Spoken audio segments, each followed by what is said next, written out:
All right. Well, good morning, everyone. Glad to have you on the call this morning. Looking forward to visiting with you. Today, we're going to talk about change and the ABCs of adaptive leadership. All right. So change. Think about this with me for a minute. And I don't want you to answer it right now, but I'm going to ask you here in a few minutes, you know, what I just said. What have you done for the very first time, if anything, since the last time we talked? And then the other thing I want to ask you is change. Why is it so hard for you maybe? Or why do you think it's hard maybe for other people? But just a question, why is it so hard for us? We'll talk about that in a minute. So once you be thinking about it, be ready to unmute and answer those questions, all right? So change, you know, there's a lot of talk about change. And there's been a lot of people that said a lot of things about change, right?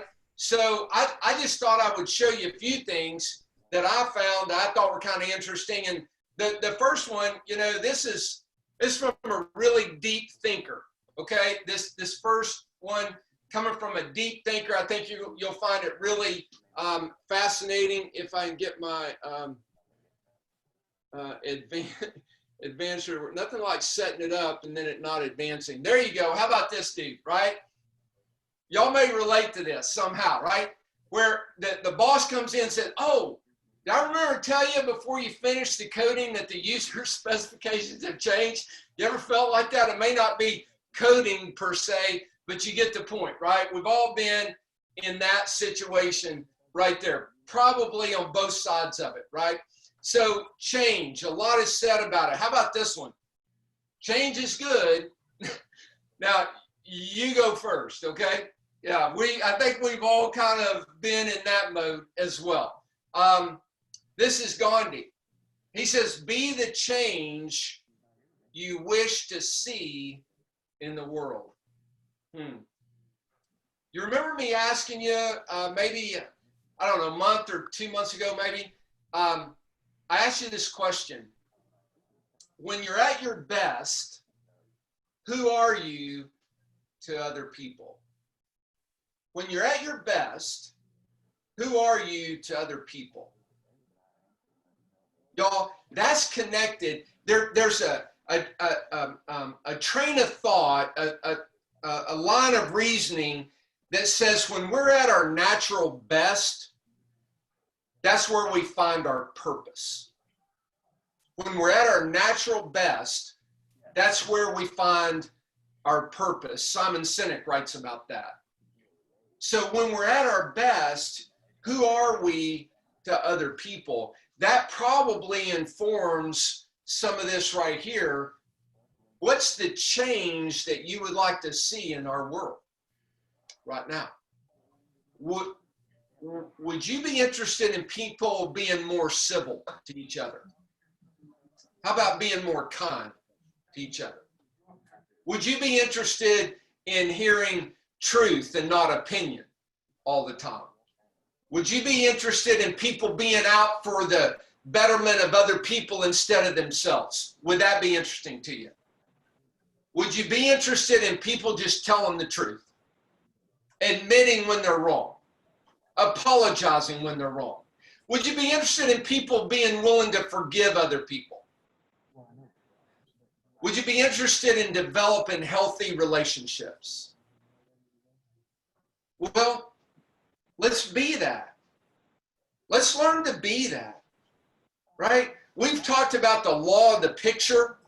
That means that people are looking at us. And y'all, it's really hard when they see one thing, but they hear us speak something different.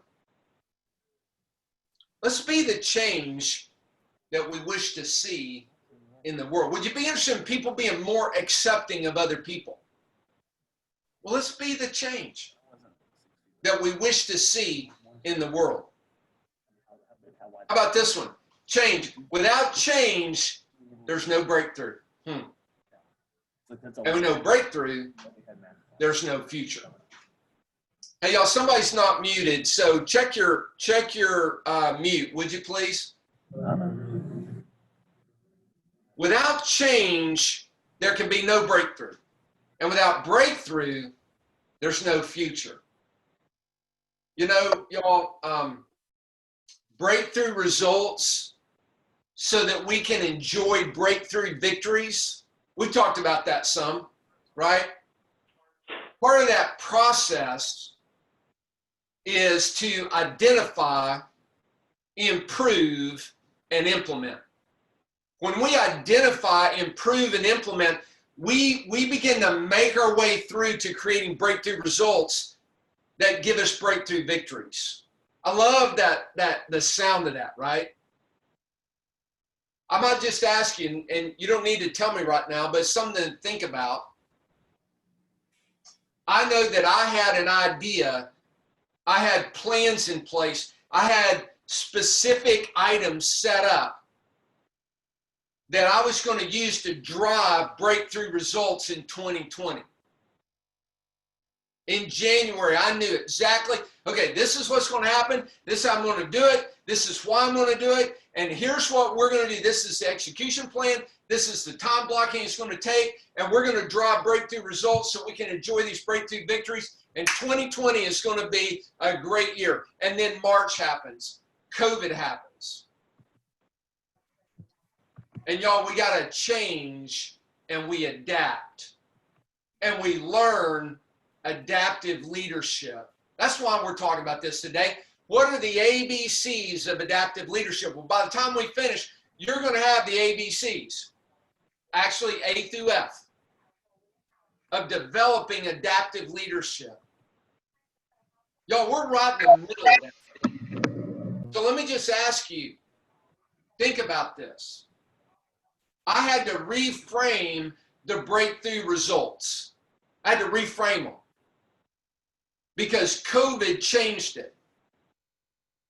And so we're going to talk about this a little bit, but I had to learn what that was because I had to reframe it so that we could adjust and adapt and continue to move forward to still create breakthrough results. They're just redefined a little bit.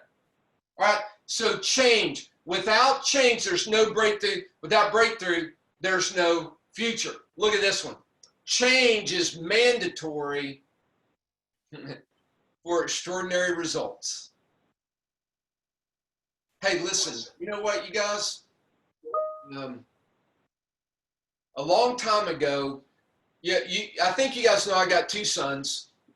They're 32 and 29 right now. And a long time ago, they're little boys. I'm trying to figure out, my wife and I are, Pam and I are, we're trying to figure out how do we raise these two little boys, right?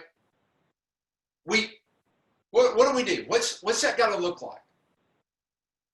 Because we knew the kind of men we want them to become, right? And so we knew we had a role to play in that, obviously. And so one thing I did was I came across this book, and it's titled something like, read it a long time ago, Raising Extraordinary Men Out of Ordinary Boys. If any of you are raising little boys, I would highly recommend that. It's written by a guy named William Bousay, B-E-A-U-S-A-Y, maybe, S-Y, something like that. Raising Extraordinary Men Out of Ordinary Boys. Y'all, we like breakthrough results. We like extraordinary results, right? Who wants to be ordinary? You? No. Anybody on your team? No. You want ordinary for your kids? No. You want ordinary for your family? No. You want ordinary for a multi of you? No. You want ordinary for your clients? No. We want extraordinary. Well, that requires change. And we've got to learn to embrace that. So we're going to talk about that. This is a great picture of it, right? How could you ever imagine that if you just look at a piece of coal, that you can get a diamond out of it? That's just beyond comprehension. But it is a word that anything is possible. Extraordinary is possible, but it requires change. Elon Musk, look at this one. I love this one. And y'all may know as we look at it why I love it. It's very important, he says, to have a feedback loop where you're constantly thinking about what you've done and how you could be doing it better, right? Better never stops. That dude's a smart guy, right? That's the first time I'd ever read that, was just as I was getting ready for this. That dude's a smart guy, right? Better never stops. He is a smart guy. But here's the thing, y'all. We gotta embrace this better never stops. There's always opportunity to do better. Well, that just in the nature of that, it requires change. Change. One of the most important jobs for leaders is to inspire people to embrace change. Y'all know there's a difference between motivating and inspiring, right? There's a difference. Motivating comes from the outside. I'm going to try to motivate you to do something. Inspiration means I'm going to try to fill it up inside of you so you motivate yourself because you're inspired. Y'all, that's the kind of leaders we want to be. We want to be inspirational leaders. We want to be transformational leaders. We want to be adaptive leaders. And one of the most important jobs we have is learning to inspire the people who look to us to embrace change. Now, what do we have to do that? We're going to talk about it. But one thing is we have to embrace it ourselves, right? We can't inspire other people to embrace change if we keep running from change. If we keep turning tail and running or taking the ostrich approach, right? Putting our head in the sand and wishing it'll go away. Can't do that. We've got to learn to embrace it because we've got to inspire people to embrace change. Jack Welch, he says, change before you have to. Y'all remember that leadership quality of responsibility? How about that? How about we take responsibility to change before our boss tells us we have to? What do you think about people in your team that look at a situation and say, you know what, this right here is not working. I'm going to make this adjustment, and then it starts working. What do you think about them? Man, you love people like that on your team, right? Well, let's be like that ourselves. Let's change before somebody tells us we have to. Look at this, Mark Sanborn. Your success in life isn't based on your ability to simply change, right? We've all got the ability to change. That's not success, though. It's not based on that. It's based on our ability to change faster than your competitions, your customers, and business. Y'all, listen, that's where we are right now. The teams who are figuring out how to change and adjust and adapt faster than the others, they're the ones that are achieving these breakthrough results. They're the ones that are achieving extraordinary results. You know, there are companies right now that are achieving extraordinary results in the midst of COVID. And coming out of it. But there's reasons, right? We succeed on purpose. And one of them is we learn to embrace change, and we learn to embrace it and implement it faster than the competition. So change. That's what we're here to talk about, all right? So anybody, unmute if you did and tell me, what did you do for the first time? Anybody do anything for the first time since the last time we met? Anybody? Ate Indian food. Okay. Is that David? Yep, that's me. Okay. Thank you, David. Ate Indian food. I don't think it's what you're looking for, but you know, I tried curry. Okay. No, hey man, it's nothing profound. It's just, are we, you know, I would hate to get to a point in life where we don't ever do anything new, anything for the first time. Anybody else? Anybody? Seriously? Now, did y'all just not do it? Y'all know that shy salespeople have skinny kids, right? Are y'all just not talking up? Okay. Hey, Mark, it's Jeff. Yeah. Another food-related one, but I was pretty excited about it because I've gotten really into cooking. I actually made a deep dish pizza for the first time, and it turned out incredible. Awesome. Do you It's have great. a deep dish pizza? Is that like, do you have a special oven or do you? No, normal oven, but intentionally went out, found this really deep, huge cast iron pot. Got lots of fresh mozzarella, sauce, tomatoes, pepperoni, basil, and Nice. made an incredible pizza. Okay, there Yeah. you go. And you'll do it again, I'm sure. Oh, I can't wait. And bring it to the office. Yeah. Now you got everybody hungry. Anybody else? Anything that you did for the very first time? Okay, so I'm asking you. So I think I've told you, Pam and I, we have this tandem bike, and she turned 60, or will, on October the 10th. And so on October the 9th, we're going to ride 60 miles on our tandem bike for her 60th birthday. All right. Well, we're getting ready. And so not last Saturday, but the Saturday before, for the first time ever, we rode 50 miles on our tandem bike. So that's the thing that I did for the very first time. And we'll meet again. I think we meet again. I think the Wednesday before the 9th. Yeah, I think on the 7th. Before we'll ride that 60. But I'll have something else I've done for the first time next time. All right. But y'all, listen to me. Listen to me. That's part of embracing change.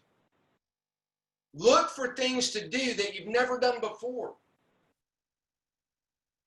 It helps us to embrace change in other aspects of life. Okay? So, now, answer this for me. Why is change so hard? What do you think? For you? Or what do you think? Why is change so hard? It's uncomfortable. It's Fear of the uncomfortable. unknown. What else? Fear of the unknown. Oh, that's a big one. Fear of the unknown, right? That's right. What else? You already have a routine. Yeah, we're comfortable in our routine. Everything's rocking along, and we don't want to rock the boat. It's just comfortable. We got a routine. Fear of the unknown. It's fear of the failure. Fear of failure. That's a huge one right there. Now, y'all tell me something. Which leadership quality helps you with that? Courage. Courage. Yes. What else? Security. Security helps you with that. Okay? The fear of failure lots of times comes from the lack of security. What will other people think about me? Who gives a rip what they think about you? At least you tried something. And if you learn something, it's not failure. Right? Change is hard. It's uncomfortable. Fear of failure. Fear of the unknown. How many of you wish the change door, if change was a door, how many of you wish it had a peephole in it, right? So we could look through that peephole and look and say, oh, okay, yeah, I'm willing to open the door now. It isn't like that though, is it? Lots of times that change door is solid. And we just got to open it, man. It's hard. It is. Look at this. This guy led SEAL Team 6. Remember that SEAL team? You read a little bit about it, but he led SEAL Team 6, And look what he wrote. Change hurts. Why is it hard? Because it hurts. It makes us feel insecure, confused, even angry. Any of y'all feel those emotions here since COVID hit? A little insecure, a little confused, a little angry even? How about your team members? Absolutely. Family members? Absolutely. You see, we want things to be the same as they've always been because it makes life easier. But if you're a leader, we can't let our people hang on to the past. Y'all, that's a great word right now. We're not going back to where we were. We're going to the next normal.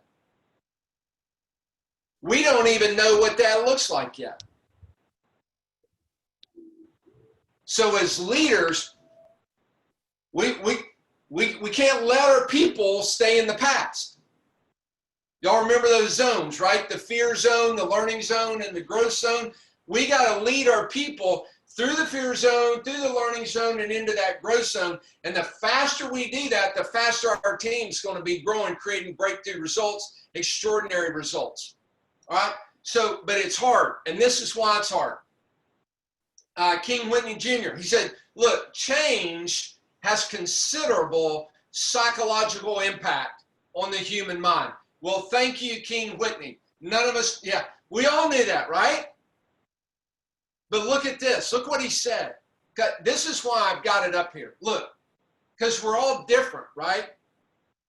It definitely has psychological impact on our minds, but why and in what form or fashion? Well, look, it's different for different people. Look, if we're more fearful, if we live in a worry more than not, you know, some people are just worriers, right?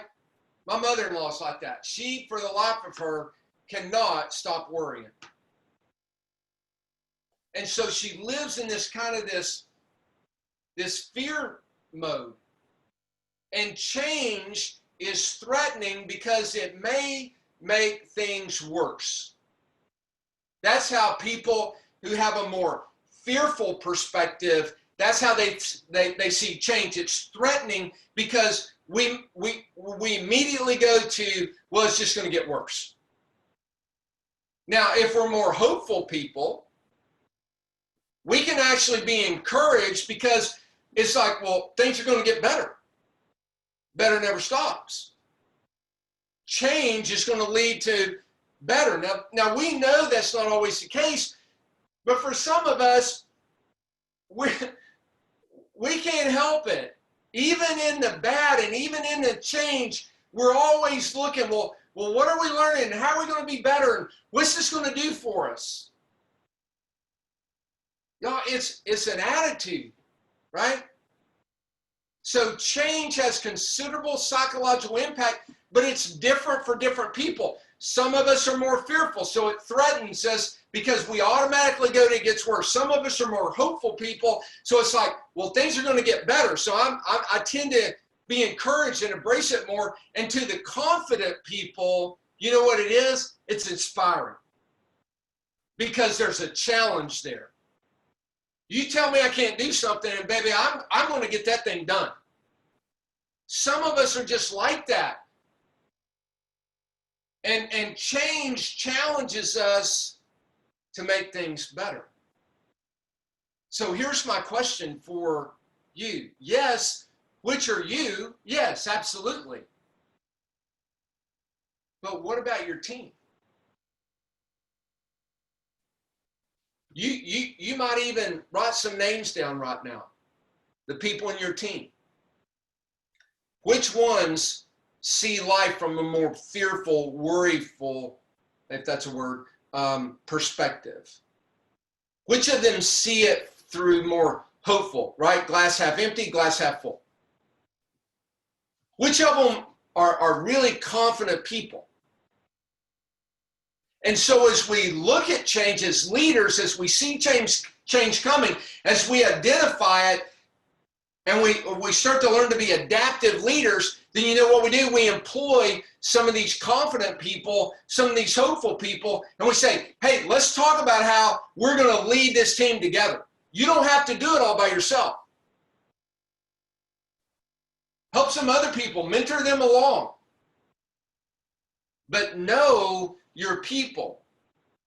Know how they perceive it so that then you can address it and work with them. And by the way, I think you know this, I never am just talking about the people in your team.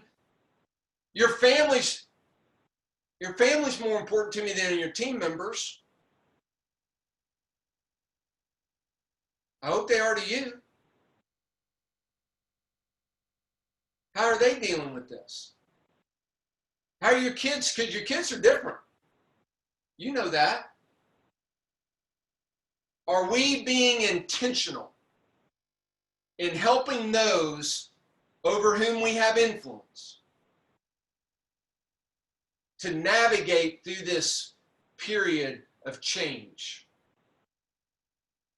Because it has considerable psychological impact on their minds, but it's different based on who they are. Let's make sure we understand that. Maybe even write their names down, like I said. Look at this. When a mental model dies, this, again, why is change hard? Because when a mental model dies, what we see, and we got this picture in our mind, and then it dies, it's painful. And a shift starts to take place within us called change, and it's painful, and it's disorienting, and it's anxiety making. It's as if the world as we know it ceases to exist. Wow. Is that not what happened? We've lived that, y'all. More so in 2020 than maybe any time in our lifetime. I'm not sure, but it's possible that that's true. This is where we've been. And as leaders, people of influence, we got to understand it. And we got to start shepherding, continue to shepherd those under our influence to deal with it and deal with it healthily. All right? So, change. What do? Right? We've talked about what it is, what people have to say about it. We've talked about why it's hard. Now, what do? How do we handle this? Well, there's two things we can't do, y'all. Y'all see these? Two things are not an option. Do what we've always done or do nothing.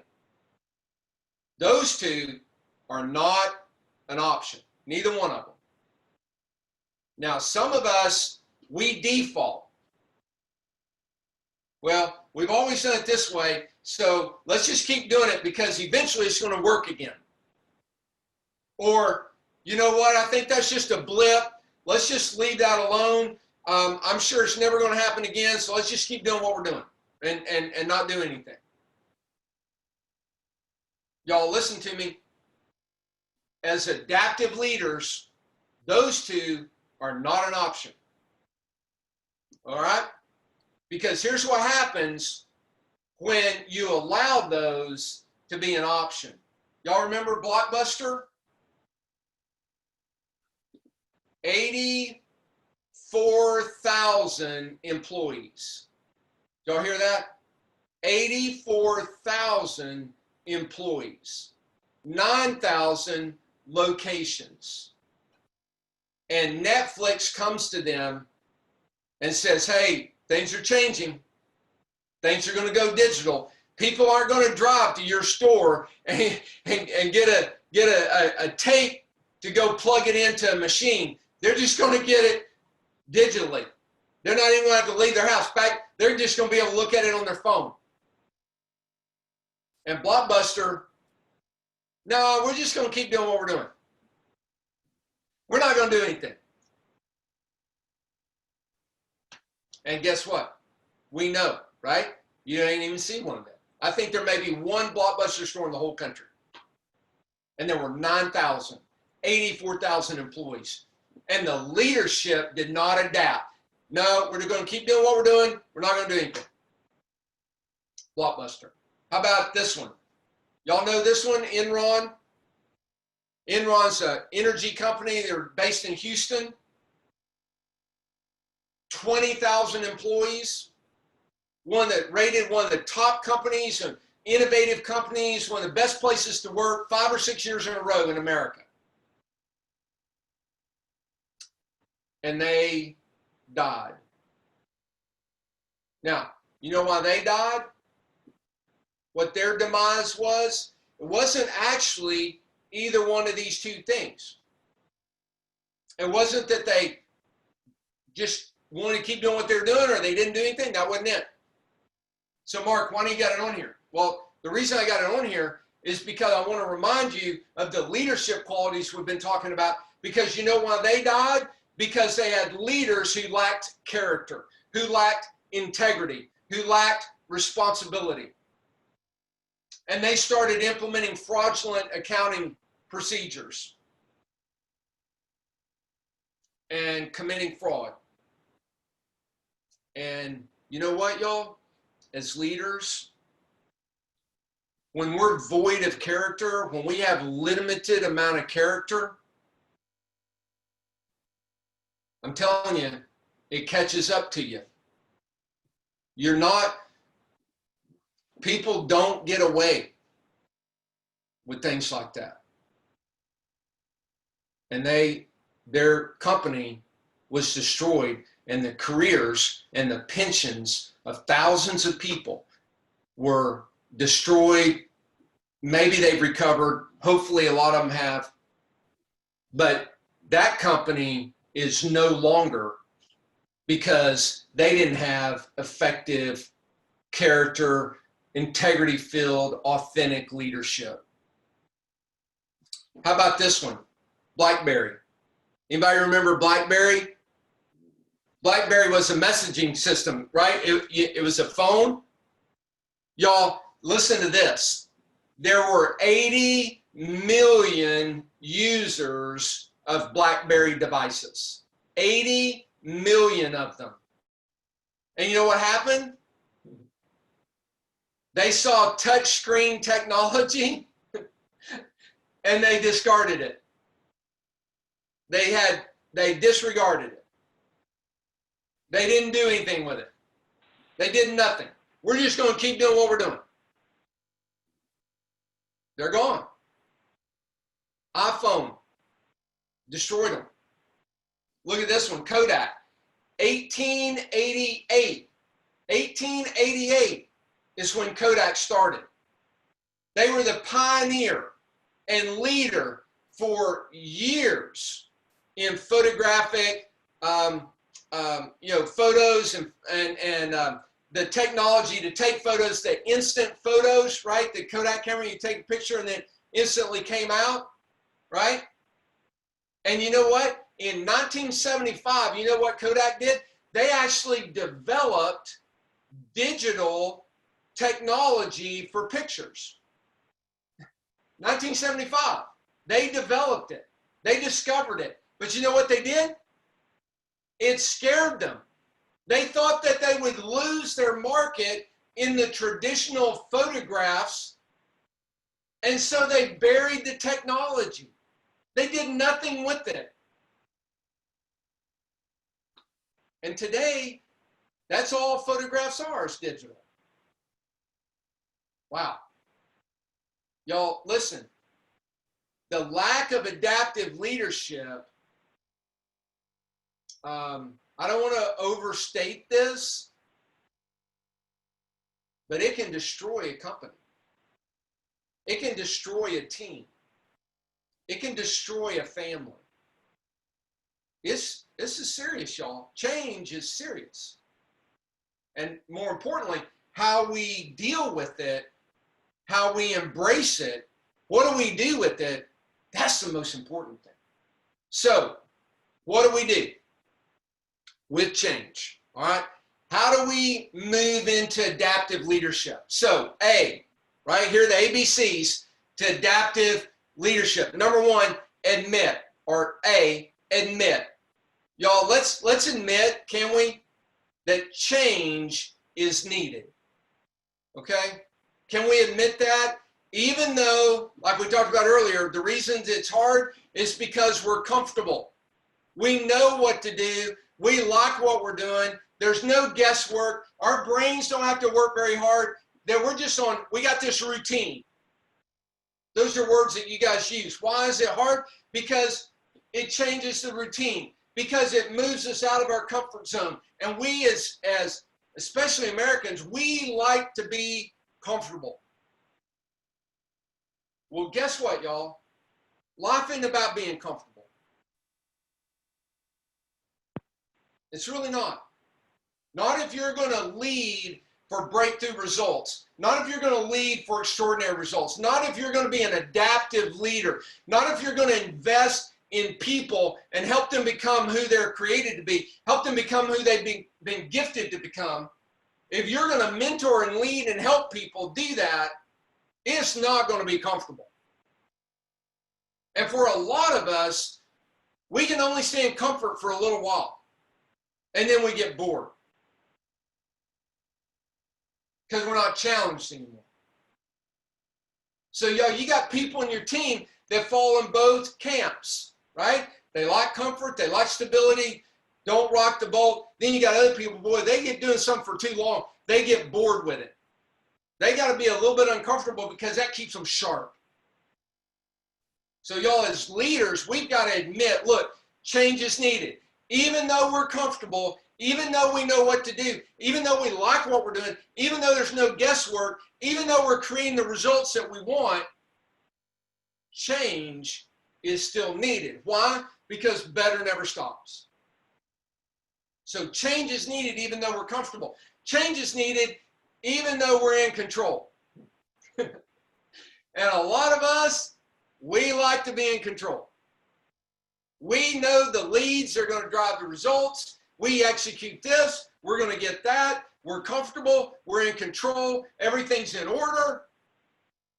And we feel good. But y'all, we got to learn to admit that even when we're comfortable, even when we're in control, change is needed. It's also needed when we're confused.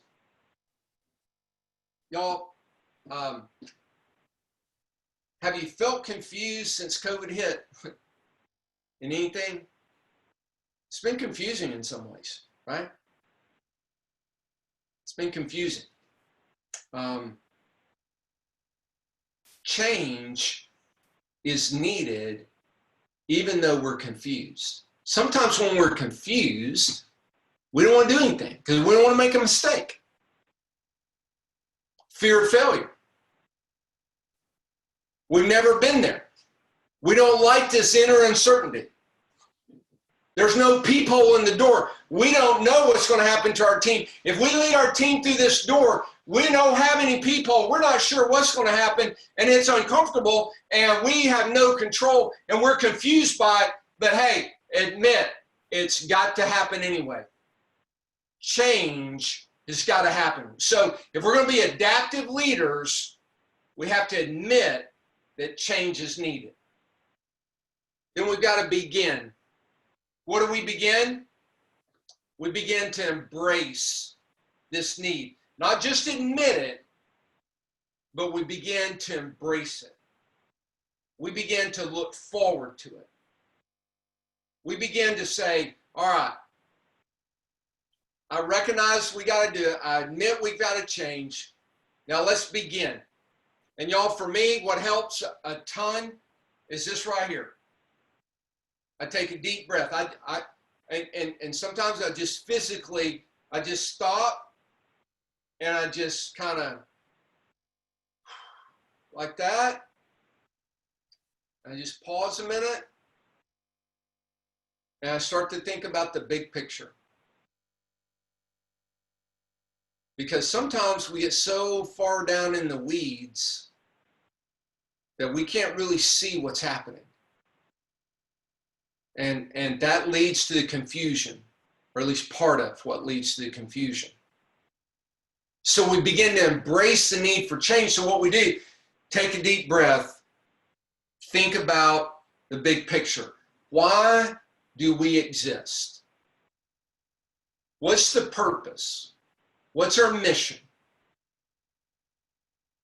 Y'all, we've talked about this, and I don't know if you've written your why down. I hope you have. I hope you worked on it. If you haven't, let this be another reminder. Because we got to think about what's our purpose, what's our mission, what's the big picture. It helps us begin to embrace the need for change. Why? Because if our purpose is really our purpose, then it's important to us. It's more important than the pain of the change. And so we begin to embrace the pain, embrace the need for change, even though it's painful, because the mission and the purpose is important to us. We'll talk in a little bit that the mission trumps everything if it's the right mission. And so we take a deep breath. We think about why we exist. What would be lost if we cease to exist? Huh? Think about that one, y'all. You know, there's two big motivators, right? The opportunity for gain and the fear of loss. Those are the two fundamental big motivators. Opportunity for gain, fear of loss. Different people are motivated or inspired more in different ways, right? Some are more motivated, I should say, some are more motivated by the opportunity for gain, some by the fear of loss. So knowing your team members helps you with this. Helps you coach them to embrace the need for change. Some of it's because they want the opportunity for gain. Some of it's because they fear the fear of loss, right? So what would happen if your team, what would happen if you cease to exist? Let's get real personal right here. What would happen if your family relationships that are healthy right now became unhealthy? How would that make you feel? Maybe there's some things that need to change, even though the relationships are healthy right now, so that they continue to be healthy. Because if you start to see, if we keep going this way, there's going to come a point in time where it's not going to be healthy. And if that relationship ceased to exist, what kind of pain would that be? Certainly more painful than the pain of change. So we begin to embrace the need for change as we think, we take a deep breath. We think about the big picture. We think about the mission and the cause. We think about, why do we exist? What's the mission? What's the purpose? We consider what would be lost if we cease to exist. And we think about which purposes and principles must we protect. What is it? Here we go about this priorities. I probably should put priorities in there. Here we go, priorities. Remember what we talked about priorities. There are some priorities in life that are so important about which we must refuse to fail. What is the purpose, the principles, the priorities? What are those that are so important to us that we must protect at all costs? What is the culture that we've got to protect at all costs? What is the productivity that we got to protect at all costs? What is it that we got to protect at all costs? And y'all, there's not a lot of that. Because it can't be too many things that are that important. So we have to begin to embrace the need for change. And the reason we begin to embrace it is because these other things are more important. The potential loss or the potential gain is so important to us that we're willing to embrace the change and the pain that goes along with change. So we admit that change is needed. We begin to embrace change, not just admit it, but begin to embrace this need for change. And we figure out not only what's so important that we got to protect, but what are we willing to let go of? What are we doing right now that we think is pretty important? But you know what? In the grand scheme of things, in the accomplishment of the purpose and the priorities and the mission, you know, we could probably let go of that. So we begin to embrace the change as we think through these things. All right? And then we commit. So we admit, we begin to embrace it, and then we commit. What do we commit to? Well, y'all, we got to commit to learn. Right? Times of uncertainty, we start in the fear zone, and then we got to get in that learning zone as fast as possible. As leaders, we cannot afford to stay in the fear zone. We got to get in that learning zone, and we got to get there quickly. All right? And so we've got to commit to learn. Look at this quote. At the heart of adaptive leadership is learning. To put it bluntly, if you're not learning anything new, it's not adaptive work. If you're just going to a resident expert, or if you're just taking best practices that have been there for a while, that's not adaptive. That's just doing what we've been doing. That's the two things we can't do. Do nothing or do what we've been doing. So you go get a resident expert, or you go get just best practices. That's not adaptive leadership. That's gonna end us up like Blockbuster. Learning is what puts us on the pathway to adaptive leadership. Adaptive leadership is about leading the learning process, because adaptive leadership lives in the arena where there is little experience and expertise. I love the language there. Adaptive leadership lives in the arena where there's little experience and little expertise. You guys had little experience and little expertise of having salespeople at their home. You knew exactly what you were doing when they were all in those big rooms, and you had the video monitors up there, and everybody knows what everybody's selling, and they're looking at it, and you're all in that room together. You knew exactly what to do. You were comfortable. You were confident.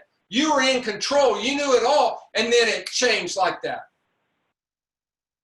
Adaptive leadership is leading the learning process. We got to help everybody learn, because it lives in the arena where there isn't a lot of experience and there's not a lot of expertise. And so how do we do that? What do we do? Well, we observe.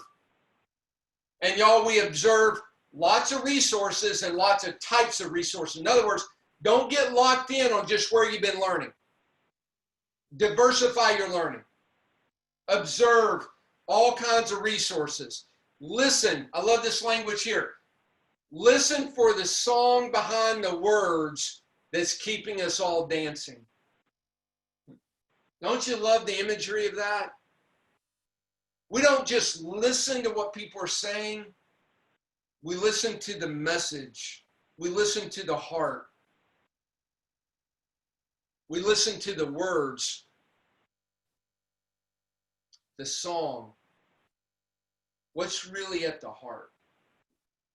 So we observe, we commit to learning, which is observing and listening and assessing. Okay, now I've observed, I've listened, now I've got to assess. As a leader, we have to assess. And the assessment is really what's healthy and productive and what's hindering us, what's unhealthy, what's getting in the way, what are the hurdles that we got to get over, right? So we assess, and then we brainstorm the interpretations, we interpret. So hopefully, you guys as leaders, you're not living in a vacuum with just your team.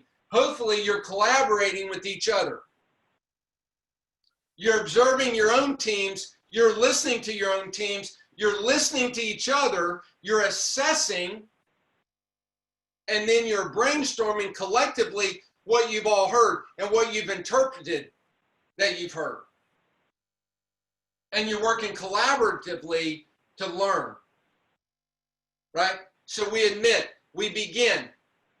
to embrace, and we commit to learn. And then we develop an action plan. ABCD, we develop the action plan. Now remember, two things we can't do, right? Can't do what we've already done, can't do nothing. So what do? We develop the plan, we determine the lead indicators that are going to drive the results that we're after. And guess what? These lead indicators, they may not be the same lead indicators. It might not even be the same process, because you got to develop the plan.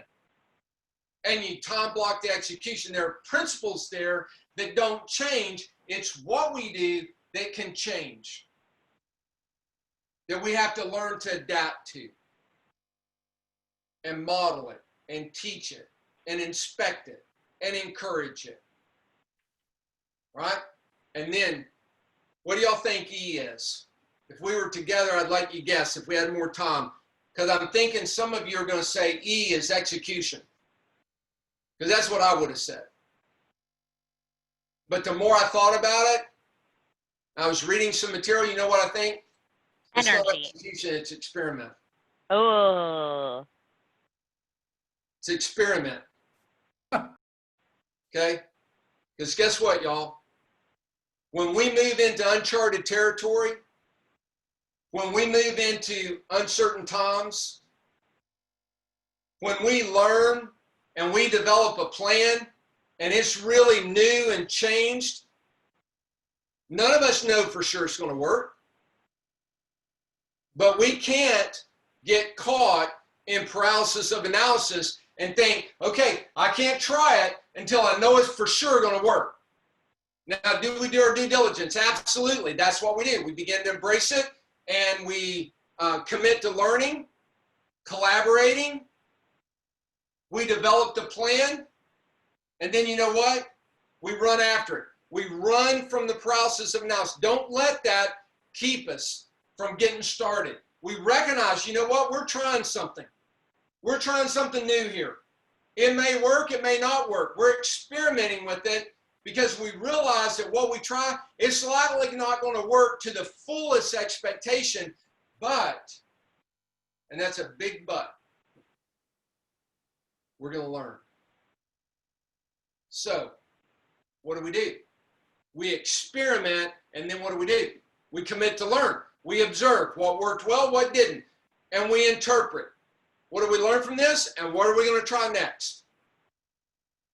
And we experiment again. And we get into that loop. We admit there's change needed. We begin to embrace it. We develop the plan. We commit to learn. We develop the plan. We experiment it. We experiment. And then we face forward. Y'all, this is a big one, because a lot of us, we want to look in the rearview mirror. But y'all, we got to face forward, because our future is not behind us, it's ahead of us. So as adaptive leaders, we got to keep looking forward. We got to run toward the mission. Don't stop, no quitting, we keep going. Is it easy? No, but is it worth it? Absolutely. It's our calling, it's our purpose, it's where fulfillment lives, y'all. Remember, we talked about that. Accomplishment is not fulfillment. It's accomplishing the priorities that we've established. That's fulfillment. So when we take a deep breath and we look at the mission and we look at the cause and we look at the purpose and the priorities, we realize, you know what? That right there, that's so important. I'm going to refuse to fail at that. In other words, the mission trumps everything. And so we face forward and we run toward it without stopping, without quitting. We keep going. It isn't easy, but it's worth it. It's what we're here to do. It's our purpose. And so, y'all, we start with conviction. When we begin to experiment and we get going and we face forward, we move forward with conviction. Y'all remember conviction. In the sales process, conviction is critical. A man, Winston Churchill, remember this, he said, a man with conviction will overwhelm 100 with only opinion. An objection in a sales call is nothing more than an opinion.